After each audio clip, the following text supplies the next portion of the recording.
Hi friends, അങ്ങനെ ചെമ്പനീർ പൂവിൽ ഇന്ന് രവിയേട്ടൻ ചന്ദ്രമതിയെ ഇങ്ങനെ കുറ്റപ്പെടുത്തിക്കൊണ്ടിരിക്കുകയാണ്. ശ്രുതി ഇങ്ങനെ വഷളാവാൻ കാരണം താൻ ഒറ്റൊരുത്തിയാണ് എന്നൊക്കെ പറഞ്ഞ് കുറ്റപ്പെടുത്തുന്നതിൻ്റെ ഇടയിൽ ശ്രുതി അവരുടെ അടുത്തേക്ക് വരികയാണ്. ശ്രുതി വീട് വിട്ടു പോയ കാര്യം പറഞ്ഞുകൊണ്ട് രവിയേട്ടൻ പറയുന്നുണ്ട്, നീ അവളെ അന്വേഷിച്ച് ഇപ്പം തന്നെ പോകണം എന്നൊക്കെ. അപ്പോൾ ചന്ദ്രമതി ആണെങ്കിലോ അതിനൊന്നും സമ്മതിക്കുന്നില്ല.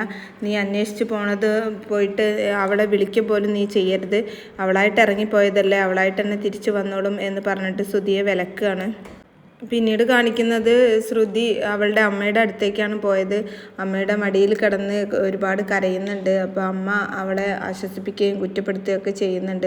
അമ്മ പറയുന്നുണ്ട്, നീ ചെയ്തത് തെറ്റ് തന്നെയാണ്, എന്ത് തന്നെ ആയാലും നീ തിരിച്ചു പോകണം, വീട്ടിലേക്ക് അവരോടൊക്കെ മാപ്പ് ചോദിക്കണം എന്നൊക്കെ പറഞ്ഞ് ശ്രുതിയെ ആശ്വസിപ്പിക്കുകയാണ്. ശ്രുതി ഒരു പണിക്കും പോവാതെ ഇങ്ങനെ മടി പിടിച്ചിരിക്കുന്നതുകൊണ്ടാണ് ഞാൻ ഇങ്ങനെ ഒരു ഷോറൂം തുടങ്ങാനുള്ള ഐഡിയ പറഞ്ഞു കൊടുത്തിട്ട് എന്നിട്ട് എല്ലാവരും എന്നെ കുറ്റപ്പെടുത്തുകയാണ്. ശ്രുതി പോലും എന്നെ തള്ളി പറഞ്ഞു, അതാണ് എനിക്ക് സഹിക്കാൻ പറ്റാത്തത് എന്നൊക്കെ പറഞ്ഞ് ശ്രുതി ഇങ്ങനെ കരയെന്നെ വേണ്ടി. പിന്നീട് കാണിക്കുന്നത് വർഷ ഇങ്ങനെ റീൽസ് കണ്ടുകൊണ്ട് ചിരിക്കുകയാണ്. ഫോണിൽ നോക്കിയിട്ട് ഇങ്ങനെ ചിരിച്ചുകൊണ്ടിരിക്കുന്നത് കാണുമ്പം രേവതി വന്നിട്ട് ചോദിക്കും, നീ എന്തിനാ വർഷ ഇങ്ങനെ പൊട്ടിച്ചിരിക്കുന്നത്, എന്താ കാര്യമെന്ന്. അപ്പോൾ ഫോണിലെ റീൽസിൻ്റെ കാര്യമൊക്കെ കാണിച്ചു കൊടുക്കുകയാണ് രേവതിക്ക്.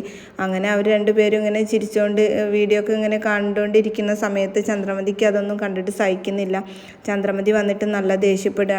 രണ്ടുപേരും ഒന്നായത് ഇതിനൊക്കെ കാരണക്കാരി ഇവളായിരിക്കുമല്ലേ എന്നൊക്കെ പറഞ്ഞിട്ട് അപ്പോഴും രേവതിയെ തന്നെയാണ് കുറ്റപ്പെടുത്തുന്നത്.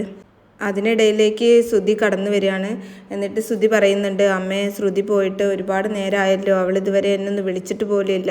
അപ്പോൾ ചന്ദ്രമതി ചോദിക്കും, അതിന് ഞാനെന്ത് വേണം, ഞാനെന്ത് ചെയ്യാനാ, ഞാൻ അവളെ വിളിക്കണോ എന്നൊക്കെ ചോദിക്കും. അല്ല അമ്മേ, ഞാൻ അവളെ ഒന്ന് വിളിച്ചു നോക്കാം എന്ന് പറയുമ്പോൾ ചന്ദ്രമതി പറയാണ്, അവൾ പഠിച്ച കള്ളിയാണ്, അവളെ നീ വിളിച്ചു പോവരുത്, അവളാണ് എല്ലാറ്റിനും കാരണം എന്നൊക്കെ പറഞ്ഞിട്ട് ശ്രുതിയെ എങ്ങനെ കുറ്റപ്പെടുത്തുകയാണ്.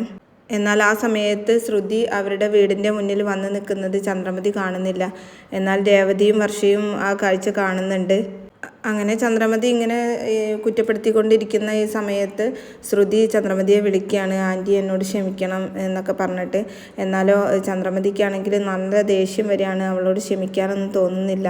അങ്ങനെ ശ്രുതി വീടിൻ്റെ അകത്തേക്ക് കയറി പോവുകയാണ്. ശ്രുതിയുടെ പിന്നാലെ ശ്രുതി പോകുന്നത് കണ്ടിട്ട് വീണ്ടും ചന്ദ്രമതി വിലക്കുകയാണ്. ആണെങ്കിലോ മുകളിൽ നിന്ന് അതൊക്കെ കേൾക്കുന്നുണ്ട്, അതൊക്കെ ശ്രദ്ധിക്കുന്നുണ്ട്. പിന്നീട് അവസാനമായിട്ട് കാണിക്കുന്നത് ശ്രുതിക്കൊരു കോള് വരികയാണ്. അത് ആരുടെ കോളാണെന്ന് നമുക്ക് കാത്തിരുന്ന് തന്നെ കാണാം. അപ്പോൾ ഇന്നത്തെ പ്രമോ നിങ്ങൾക്ക് ഇഷ്ടപ്പെട്ടാൽ ചാനൽ ഒന്ന് സബ്സ്ക്രൈബ് ചെയ്ത് സപ്പോർട്ട് ചെയ്യണേ.